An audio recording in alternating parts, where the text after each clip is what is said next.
Hello दोस्तों। Good evening. नमस्कार। कैसे हो आप सब लोग? उम्मीद करता हूँ कि अच्छे होंगे और कुशल मंगल होंगे। तैयारी जो है बढ़िया और अच्छे तरीके से आप सभी की चल रही है। तो जो भी क्लास हमारी फर्स्ट टाइम आए हैं, पहली बार आए नए हैं, उन सबको बता दीजिए कि हमारे चैनल पे जो है आपकी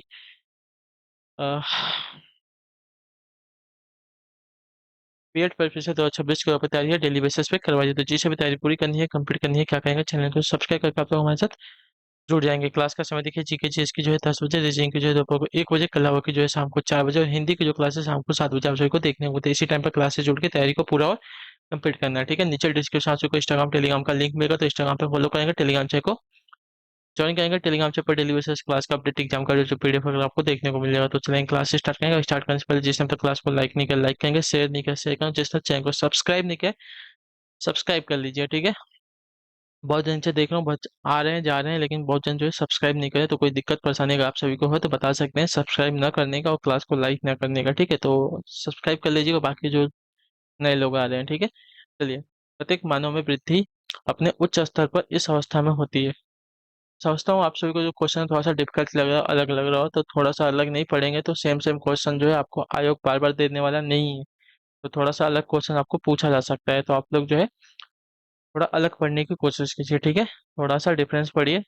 एक दो क्वेश्चन अगर इधर से आ गए तो आप लोग कुछ नहीं कर सकते उसके लिए। ठीक है, तो इसके लिए थोड़ी सी अलग आपकी तैयारी जो है करवाई जा रही है। ठीक है, चलिए। प्रत्येक मानव वृद्धि अपने उच्च स्तर पर इस अवस्था में होती है। किस अवस्था में? तो आपका राइट आंसर 19 से 20 की अवस्था में। ठीक है, ऑप्शन जो आपका दिया गया पहला विकल्प आपका राइट आंसर हो जाएगा। प्रत्येक मानव वृद्धि अपने उच्च स्तर पर होती है 19 से 20 की अवस्था में। चलिए, 77 नंबर क्वेश्चन। सती प्रथा का अंत किसने किया था? बताइए, सती प्रथा का जो अंत है किसने किया था? तो आपका राइट आंसर होगा विलियम बेंटिंग। ठीक है, विलियम बेंटिंग ने राजा राममोहन राय के सहयोग से दिसंबर 1829 के नियम 17 द्वारा जो है सती प्रथा का अंत किया था। चलिए, अगला प्रश्न देखेंगे आपका है क्या है। 78वां प्रश्न क्या देगा?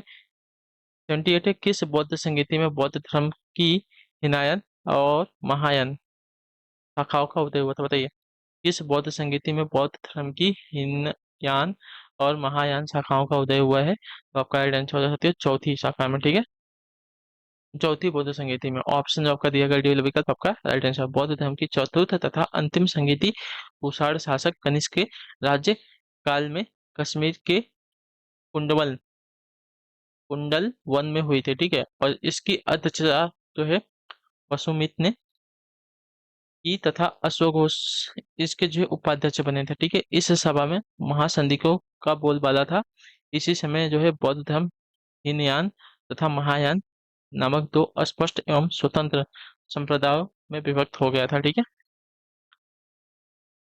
अगला प्रश्न 79। ईश्वर चंद्र विद्यासागर ने समर्थन किया था किसका? होता है ईश्वर चंद्र विद्यासागर ने किसका समर्थन किया था? तो ईश्वर चंद्र विद्यासागर ने जो है समर्थन किया था साथियों इनमें से सभी का। ठीक है, विधवा विवाह का, शिक्षा स्त्री का और बाल विवाह का विरोध, इन सभी का जो है ईश्वर चंद्र विद्यासागर ने समर्थन किया था। ऑप्शन नंबर हमारा जो डी दिया गया राइट आंसर होगा। ठीक है, क्लियर सभी को इसके बारे में। चलिए, अगले क्वेश्चन को देखेंगे। आपका क्या है? 80वां प्रश्न बताइएगा राइट आंसर का। निम्नलिखित घटनाओं का कालक्रम की दृष्टि से सजाइए और दिए गए कूट के आधार पर उपयुक्त उत्तर चुनिए। ठीक है, चलिए। पहला क्वेश्चन आपका भारतीय राष्ट्रीय कांग्रेस। भारतीय राष्ट्रीय कांग्रेस क्या हो जाएगा? भारतीय राष्ट्रीय कांग्रेस की स्थापना आपकी कब हुई थी? तो भारतीय राष्ट्रीय कांग्रेस की स्थापना की अगर बात करेंगे तो आपका इसकी स्थापना आपकी 1885 में हुई थी। ठीक है, ठीक है।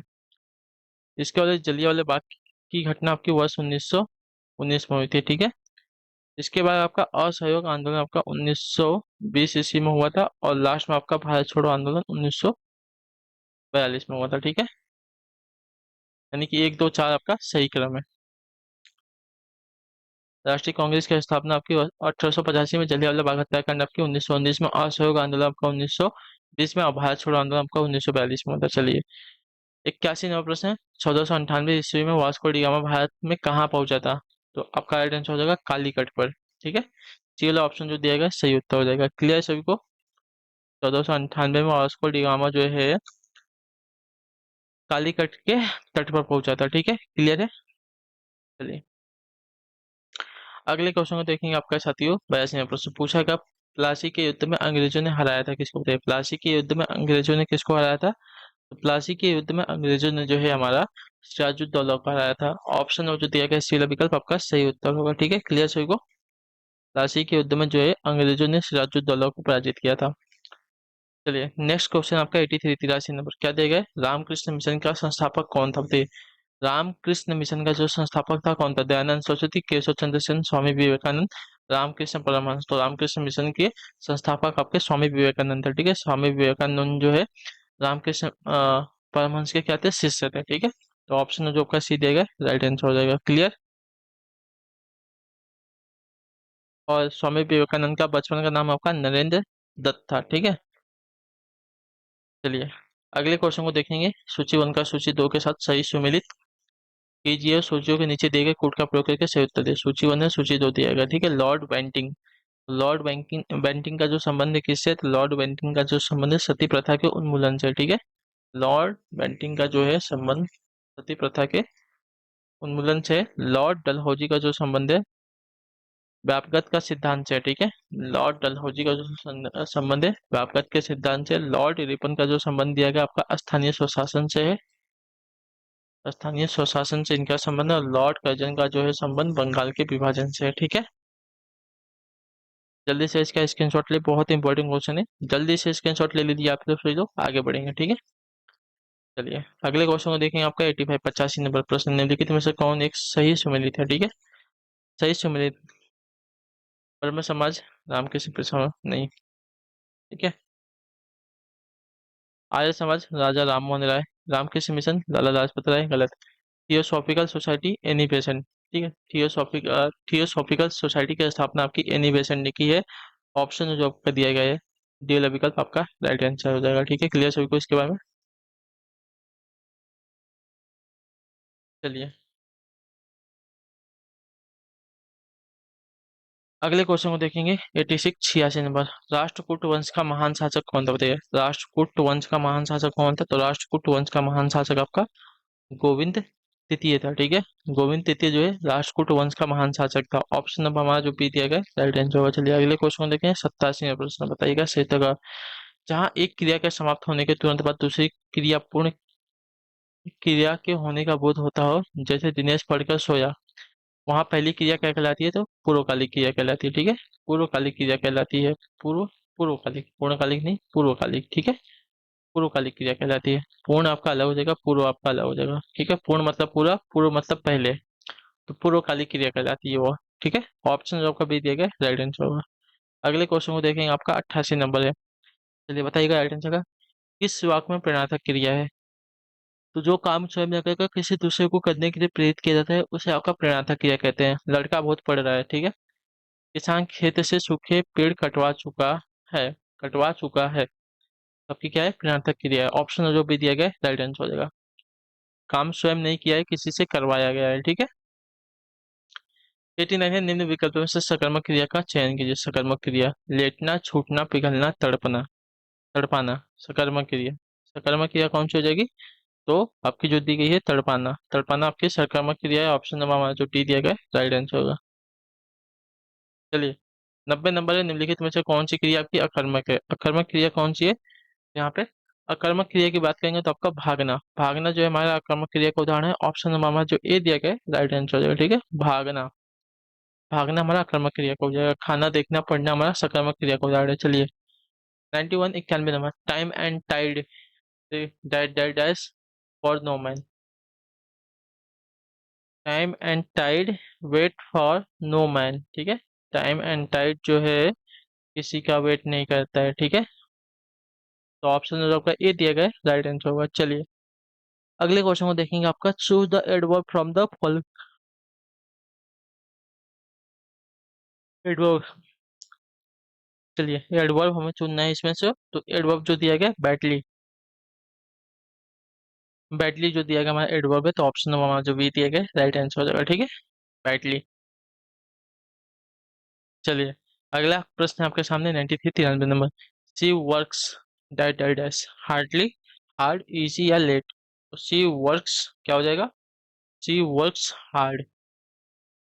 ऑप्शन नंबर हमारा ए राइट हो, सी वर्क्स हार्ड। ठीक है, ऑप्शन नंबर ए हमारा सही उत्तर है। चलिए 94 नंबर 94 नंबर प्रश्न कहते हैं निम्नांकित को कालक्रम के अनुसार सजाइए और कोड का उपयोग करते हुए उपयुक्त विकल्प चुनिए। ठीक है,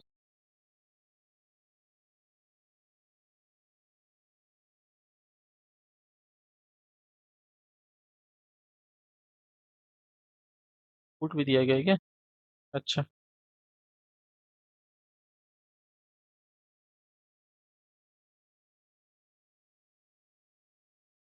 देखिए चाणक्य जो है चंद्रगुप्त मौर्य का जो है पुरोहित एवं प्रधानमंत्री था। ठीक है, यह था कब? तो 322 ईसा पूर्व में। ठीक है, कलिंग युद्ध अशोक के समय में 221 ईस्वी में लड़ा गया था। ठीक है, कलिंग युद्ध जो है 261 ईसा पूर्व में, ठीक है, लड़ा गया था। कनिष्क का शासनकाल, ठीक है, कनिष्क का शासनकाल जो है 78 ईस्वी में था। ठीक है,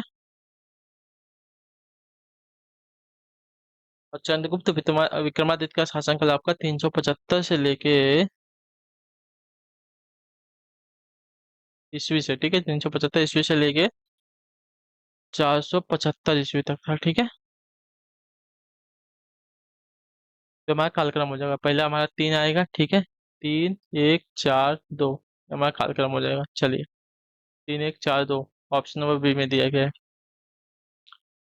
चलिए, 95 नंबर है भारत छोड़ो आंदोलन कब स्थगित हुआ था? तो भारत छोड़ो आंदोलन आपका स्थगित हुआ था साथियों, इनमें से कोई नहीं है। ठीक है, भारत छोड़ो आंदोलन आपका स्थगित नहीं किया गया था, याद रखिएगा। ठीक है, चलिए, 96 96 एक ही मांग वक्र पर चलने को क्या कहते हैं? बताइए, एक ही मांग वक्र पर चलने को क्या कहा जाता है?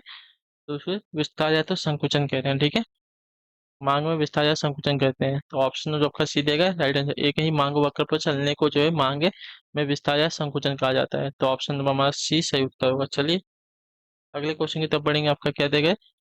97 नंबर पूछा गया आपका पूर्ण प्रतियोगिता में दीर्घकाल में एक फर्म यानी कि कंपनी की साम्य की स्थिति क्या होती है? एक पूर्ण प्रतियोगिता में दीर्घकाल में एक कंपनी की साम्य की स्थिति क्या होती है? तो स्थिति आपकी A C equal to M R equal to A R होता है। ठीक है, पूर्ण प्रतियोगिता में दीर्घकाल में फर्म साम्य की स्थिति में होता है। ठीक है,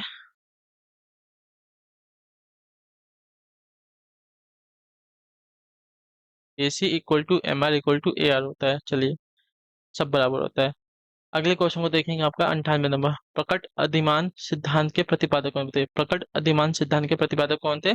प्रकट अधिमान सिद्धांत के प्रतिपादक आपके सैमुअल चंद थे। ठीक है, सैमुअल चंद थे। ऑप्शन नंबर हमारा डी राइट हुआ। प्रकट अधिमान सिद्धांत के प्रतिपादक आपके सैमुअल चंद थे। चलिए, 99 नंबर प्रश्न पूछा गया प्राथमिक पुनर्बलन का उदाहरण क्या है? बताइए, प्राथमिक पुनर्बलन का उदाहरण क्या है? तो प्राथमिक पुनर्बलन का उदाहरण आपका देखा जाएगा तो आपका भोजन होता है। ठीक है, ऑप्शन नंबर हमारा जो ए दिया गया राइट आंसर हो जाएगा। चलिए, आखिरी क्वेश्चन आज की क्लास का बताएंगे, राइट आंसर हो जाएगा। पूछा कि आपका निम्नलिखित में से व्यापार की अदृश्य मदें क्या है? बताइए, व्यापार की अदृश्य मदें क्या है, कौन सी है? तो व्यापार की अदृश्य मदें की अगर बात करेंगे तो आपका सही उत्तर यहाँ पे हो जाएगा साथियों, बैंकिंग सेवाएं, चरानी सेवाएं, पर्यटन से प्राप्त आय और बीमा सेवाएं। ठीक है, ये सभी जो है हमारी सही हो जाएंगी। ऑप्शन नंबर सी राइट होगा। ठीक है, अदृश्य मदें, अदृश्य मदों से आशय है ऐसी मदों से जिनकी प्राप्तियों का भुगतान वस्तुओं की आयात तथा निर्यात की तरह बंदरगाह पर रिकॉर्ड नहीं किए गए हैं। ठीक है, तो आपकी बैंकिंग सेवाएं जो कि वहां पे रिकॉर्ड नहीं होगी, जहाजरानी सेवाएं जो है ये भी आपकी रिकॉर्ड नहीं है, पर्यटन से प्राप्त जो है आय है ये भी जो है वहाँ पे रिकॉर्ड नहीं होगी, और बीमा सेवाएं ये भी जो है वहाँ पे रिकॉर्ड नहीं होगी। यानी कि 1 2 3 4 सभी जो है हमारी क्या हो जाएंगी? व्यापार की दृष्टि से अदृश्य मत हो जाएंगे। ठीक है, चलिए, तो इसी के साथ जो क्लास है आज की यहाँ पे पूरी होती है। कंप्यूटर उम्मीद करता हूँ आप सबको क्लास जो अच्छी लगी, पसंद अपना जो फीडबैक है क्लास के बारे में नीचे कमेंट देंगे। अच्छी लगी क्लास को लाइक करके चैनल पर चैनल को सब्सक्राइब कर दिया। हम मिलते हैं आपसे आपकी अगली क्लास में, तब तक के लिए टाटा बाय बाय, जय हिंद जय भारत। क्लास से जुड़ने के लिए बहुत बहुत ही आप सभी का धन्यवाद। ठीक है, प्रैक्टिस डेली बेसिस पे करना है अपनी क्लास का और रिविजन करते रहिएगा। ठीक है, चलिए, मिलते हैं आपसे आपकी अगली क्लास।